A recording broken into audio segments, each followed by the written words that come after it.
Right, this is a video where we're going to compare on the left hand side a vintage orange OR120.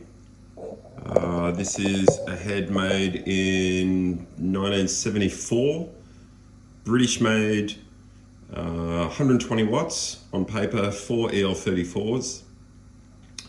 I will be doing a video of this orange head versus my 1980 Marshall JMP 2203. This video is all about the bass. So I am running this orange through a 115 ported SWR cab with a horn. It's a 350 watt cab. The amp's running at 8 ohms out because that's what the cab is. Orange amps are a bit of a funny animal. I guess in an era where you had other amps like Sound City and High Watt, orange would kind of fall in that camp. They're a full frequency head or amp, enormous transformers, massive sonic scope. They don't really shelve anything out in terms of incoming signal from the output jack of your guitar or bass or keyboards or vocals or whatever they were using back in the day. To run through, it's got what's called a Baxendal tone stack. So the two smaller knobs right there, there's only a bass and a treble, and the idea is when you have them both pointing at noon, you'll be getting the most mids, and if you crank the bass and treble, it will scoop mids and will also overdrive those frequencies, which is why these amps are popular in the stoner rock doom metal crowd, because you get all frequencies distorted, not just the mid-range and upper mids, which I guess amps like Marshall do really well for more of that cut. Something like a Tube Screamer or an SD1 into an overdriving orange will get back your definition, if that's the sound you want, a monstrous sound. But yeah, they are a full frequency, almost PA amp. On the left hand side, you've got your FAC, which has it's a 6 capacitor roll off if you move it to the right or the left. And then you've got your HF drive, which is your presence, and then your gain, which is just your volume. This amp does have a master volume mod that's been put on the back. However, when you crank it like I'm doing today, you're removing it from the circuit. So pretty much those 1, 2, 3, 4, 5 front panel controls is what you've got. I have actually got the most bass I can get out of this amp happening. I've dimed the bass control. I've got the FAC all the way to the left.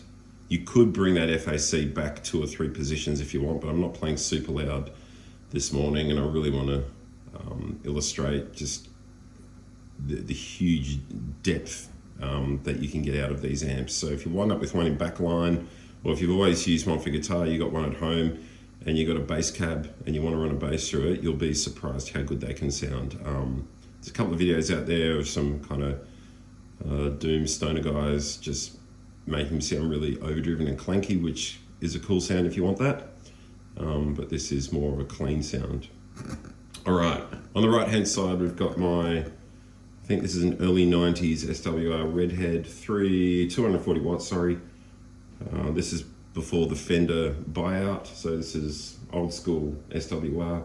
For gigs, I usually put that 210 Redhead combo on that SWR 115. Really good sound.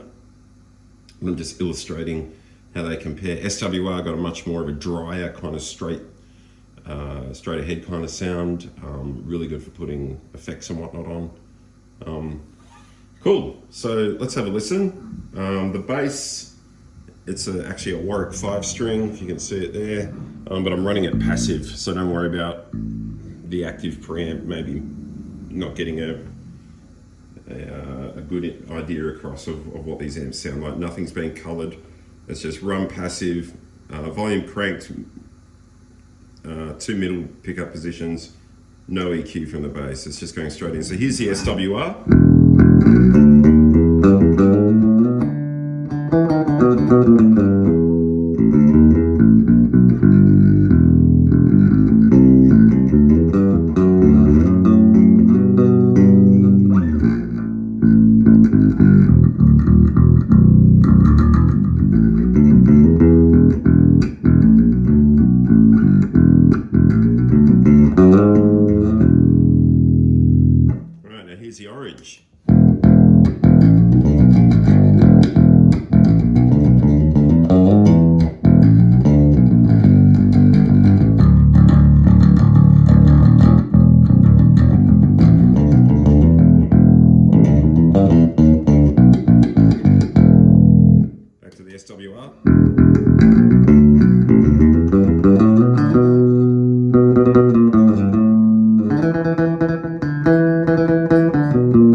turn up the volume a bit on the orange. At the moment it's quite low. I will just give it a little bit of a push.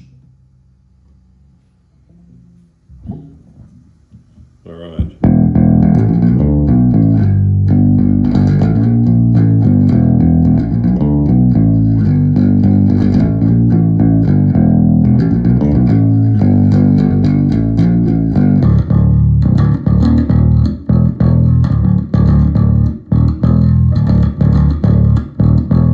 So it's handling those low notes pretty well.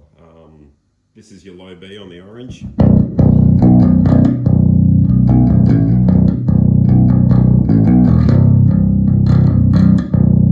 Same on the SWR.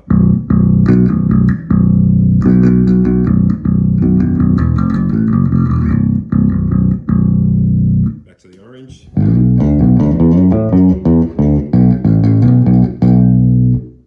Cool.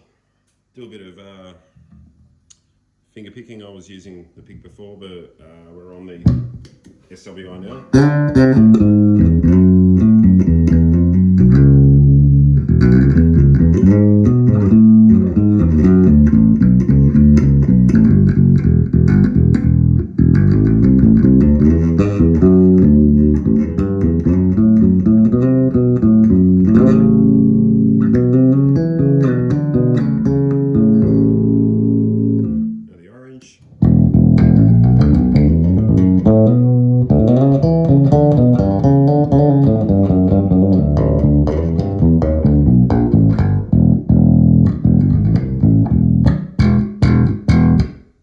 SWR, orange.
Cool.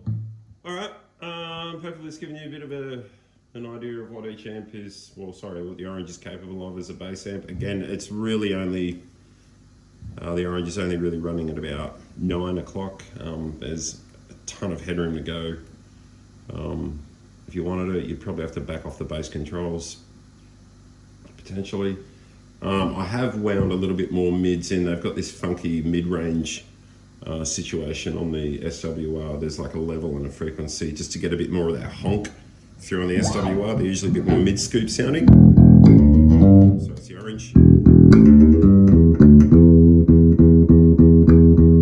I was just trying to match the mid-range of the orange with the SWR, so trying to get that same kind of honkiness through.